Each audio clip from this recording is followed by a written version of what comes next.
first times we may have proof, even without a picture, proof of DNA evidence of a North American ape. The mountain of evidence that is accumulating, has been accumulating for decades. I agreed with everybody else present that it certainly looks like a Sasquatch was thrashing around on the ground there.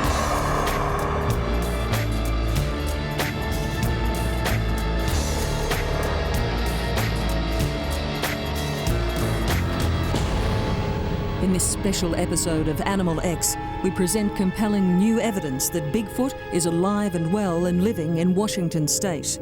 It's an animal expedition of groundbreaking proportions, one that makes world headlines and shocks even veteran Bigfoot investigators.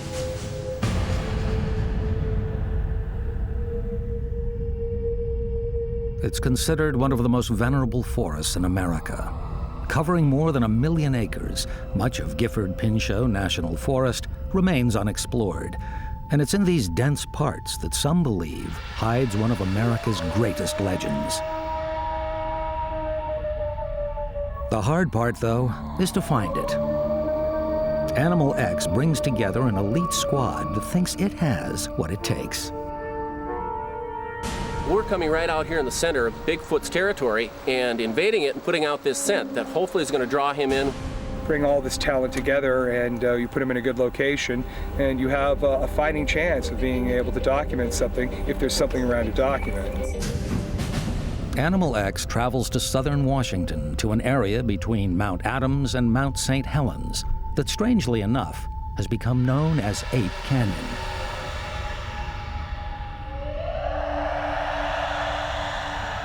We're led by members of the Bigfoot Field Research Organization, or BFRO, made up of professionals from various backgrounds. In the past, they've traveled all over America conducting field research and experiments, compiling evidence on the existence of Bigfoot.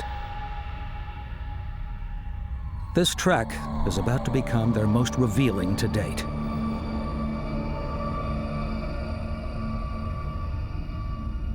The BFRO is the largest volunteer organization, so we are kind of at the pulse of the cumulative effort to go out and find that physical evidence. Months of preparation have gone into this unique Animal X-pedition, with experts flown in from all over the United States. Among them, Matt Moneymaker, a lawyer from California and head and creator of the BFRO.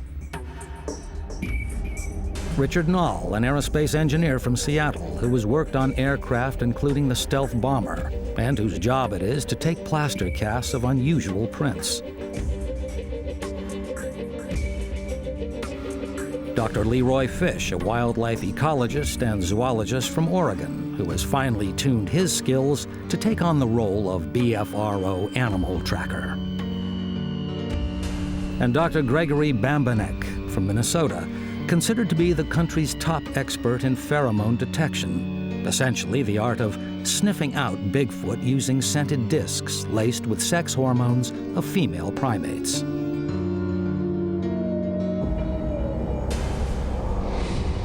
Not only does this team contain a selection of hand-picked experts, it has access for the first time to specialized equipment made available by Sierra Pacific Innovations and Animal X. It includes cameras like this thermal imaging device, the world's most advanced heat-seeking recorder. It can see through thick forested areas in pitch darkness for 1.5 miles. Together with sophisticated audio equipment that broadcasts tape-recorded calls of a Sasquatch, the team believe they have their best chance yet of drawing Bigfoot out of the mist.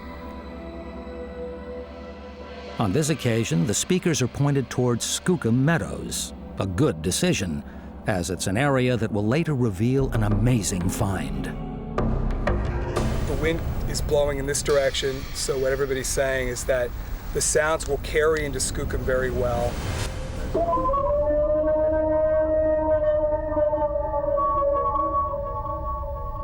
As the team's recorded sounds echo through the mountains, it's time to put the thermal imaging camera to the test.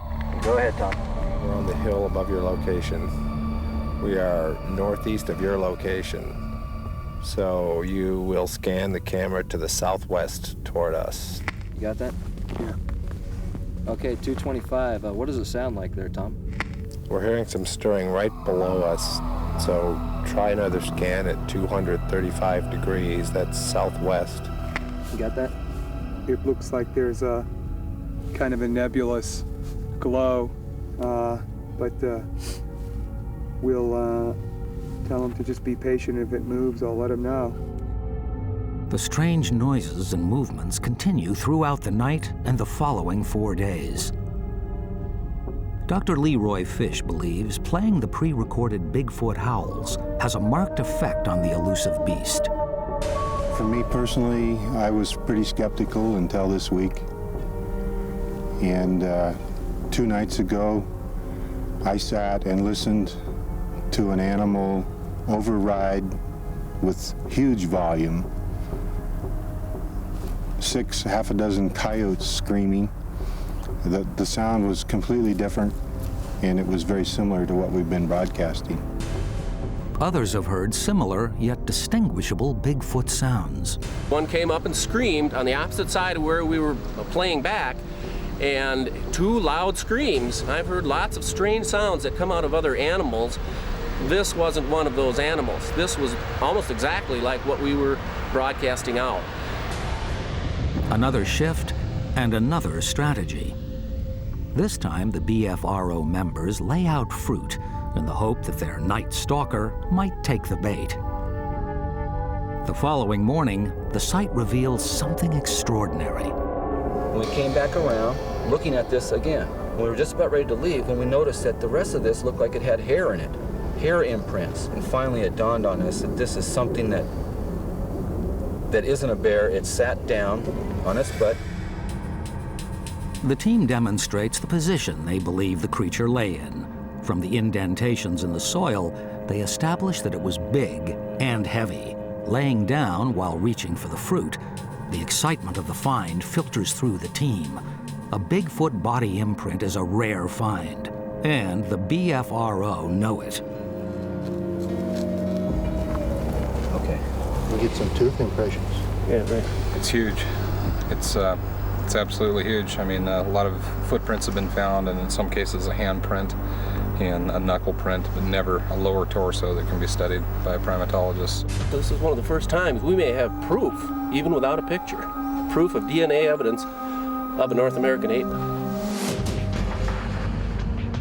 Later, Animal X puts the Bigfoot cast to the test with scientific analysis. But first, after the break, we hear a compelling story from a Bigfoot eyewitness who claims to have looked this primitive 8-foot giant in the eye. He was taller than an NBA basketball player, more buff than an NFL football player, and it could have just crumbled me and thrown me away. Welcome back to Animal X. In part 1, we watched the Bigfoot team uncover an unidentified partial body print. More on that later. Now, though, it's time to hear a frightening eyewitness encounter with Bigfoot in America's Pacific Northwest. While even some of the most dedicated Bigfoot trackers have never set eyes on their target, others have stared it directly in the face. One of the most compelling accounts come from these ancient forests in Oregon. Could they be home to a living Sasquatch? I was scanning the trees downhill from my right to my left, over that way, and that's when I saw the movement out of the left corner of my eye. I turned my head real quick, and that's when I saw Bigfoot. Animal X travels south of Portland to the Oregon Caves National Park to meet members of the Johnson family and hear details of their extraordinary close encounter with Bigfoot. It was a perfect summer's morning in July 2000 when Matthew Johnson, a clinical psychologist of 18 years, set out with his wife and 3 young children for a day's hiking. They chose one of the longer trails, 3.5 miles, a road less traveled by visitors. It was on this isolated stretch, the Big Tree Whip Trail, when they suddenly became aware of a strange smell. Dr. Johnson clambered alone to a higher vantage point to investigate. What he found was Bigfoot. It was dark brown to black. It had kind of a pointy cone-shaped back part of its head. It had a protruding brow ridge here, dark skin with hair coming up to it, a flat nose, not a nose that sticks out like mine or yours, but more of a flat nose, and lips. It was taller than an NBA basketball player, more buff than an NFL football player, and it could have just crumbled me and thrown me away. The family eventually made it to safety. 2 days after the Johnson incident, Ranger John Roth went to the scene of the sighting. He's someone who believes the doctor's story. I don't think that he made this up. Again, I've had other experiences with other people, and the emotional state that they're in when they actually see these creatures leads me to suggest that whatever they saw, what they saw, they described to me as accurate. The Johnsons are by no means isolated in their experience. In the U.S. alone, more than 4,000 people have reported seeing a Sasquatch. Interestingly, the BFRO print revealed in Part 1 of Animal X was found in similar terrain to the Johnson sighting. Perhaps over time, the two incidents may help prove that a giant hominid creature lurks in these dense forests.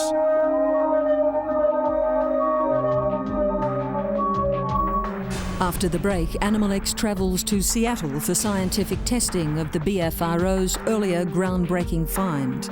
Is the Bigfoot cast really a world first, the find of the century as they believe it to be? We let the experts decide. I found just one short, very short hair broken off at both ends that corresponded to my typical Sasquatch hair collection.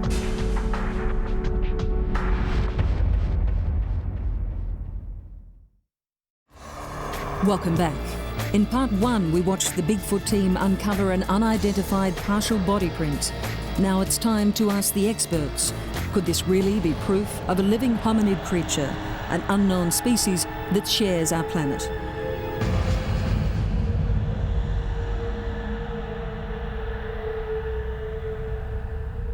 The Pacific Northwest is largely unexplored, and some say the ideal hiding place for a giant ape. So, after a week's intense trekking in the area, could this elite team have found conclusive proof of Bigfoot?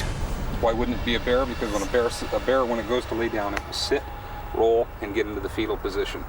Number two, a bear would not hardly ever come out into an open wallow like this and just lay down. No, a deer would not have sank anywhere near to the depth that this has sank. Located in the Skookum Meadows area of the Gifford Pinchot National Forest, this 3.5 by 5 foot imprint is quickly tagged the Skookum Cast by the Bigfoot Field Research Organization. So rare is a find of this nature that word spreads quickly. Media reports follow, as well as headlines on the internet. From first inspection, the BFRO is in no doubt of their find, gaining worldwide attention.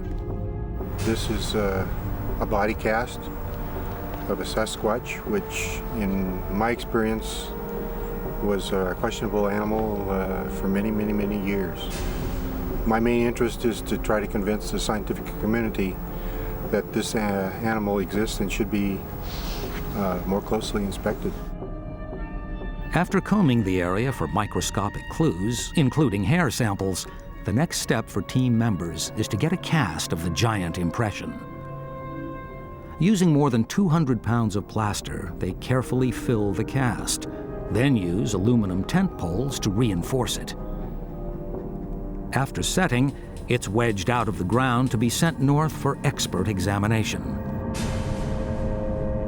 In a laboratory in Seattle, 120 miles from the national park, Animal X assembled some of the world's most regarded experts in the Bigfoot research field. The team consists of physical anthropologist Dr. Grover Krantz, who has studied evidence of Bigfoot for the past 30 years. Dr. Jeff Meldrum, an associate professor of anatomy and anthropology, who has expert knowledge of how primates move. Dr. Henner Fahrenbach, a biomedical research scientist and Bigfoot hair expert. And Richard Knoll, who brings his expertise in aerospace engineering to isolate significant parts of the cast with one of the world's most sophisticated electronic measuring devices. Together, they determine the significance of the Skookum Cast and look for detailed clues about the creature that they believe created it. We're using the Leica laser tracker to map the surface in 3D. And if we rotate it, we're going to see what the cast looked like. It sort of takes the same shape as the cast itself. This is a painstaking process, but a state-of-the-art method that eventually draws a clearer picture of the cast. It's a very small part of the cast, possibly a square foot of the hip area. We still have quite a bit to go. Dr. Grover Krantz examines the cast with the same attention to detail. His trained eye and a lifetime of experience in the Bigfoot field, plus his work as a physical anthropologist, leads him to agree these confusing bumps and ridges were made by a living Sasquatch. It certainly looks like a Sasquatch was thrashing around on the ground there. Getting exact measurements was very difficult. I'm not sure that this can be very precise, but I'm quite impressed with its legitimacy. Dr. Jeff Meldrum and Dr. Grover Krantz discuss the finer details of the positioning of the beast. Here's slid over here and then plunk, plunk. And this is the thing that's kind of... Dr. Meldrum has spent many hours poring over this cast in detail. For me personally, perhaps the most significant finding is the presence of what appear to be dermatoglyphics, which are the skin ridge patterns on the soles of the feet that are evident on these heel imprints. Those features are very diagnostic because they are characteristic of primates and are not found on the feet of any other animal any other common animal to the woods that might have been responsible for this imprint. Over the years, there have been numerous footprints found with these dermal ridge patterns. The information contained in the Skookum Cast adds even more information to what a Sasquatch could look like. We took measurements of what appeared to be the forearm and the thigh, which appear to be internally consistent in proportion, and compared that to the same body segments in a 6-foot male human, and found them to be 40 to 50% longer than those of a 6-foot male. So that suggests a size probably in the range of 8 to 9 feet in height. The experts' findings now add weight to the numerous eyewitness accounts that the Sasquatch could be a living, breathing creature, and also a very large primate. Additional information is collected from the print that again adds to the increasing body of evidence that this truly is an amazing find.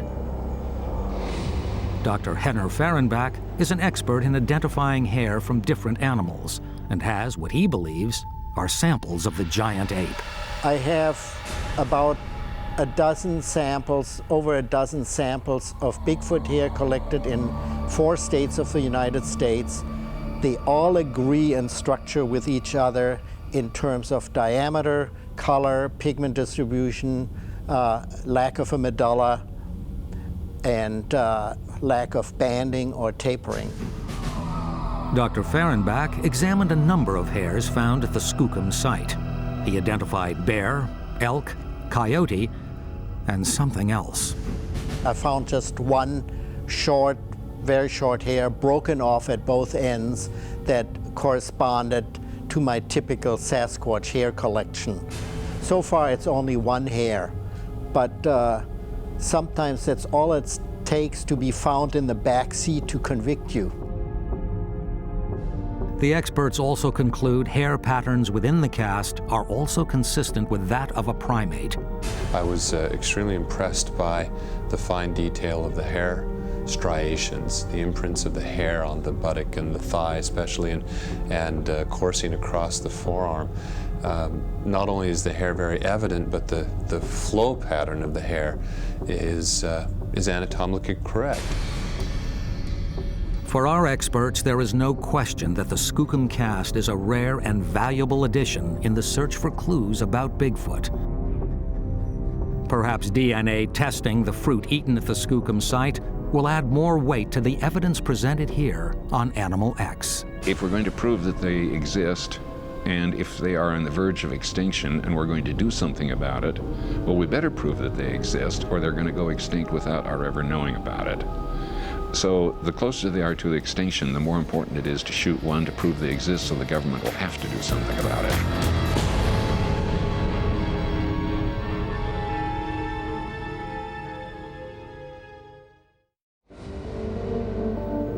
While this special report, with its compelling eyewitness account and imprint discovery, may not offer conclusive proof, scientists involved say it is imperative that serious scientific investigation follow into the existence of a North American primate species known as Bigfoot. After all, there are stranger things in heaven and earth than we can think of.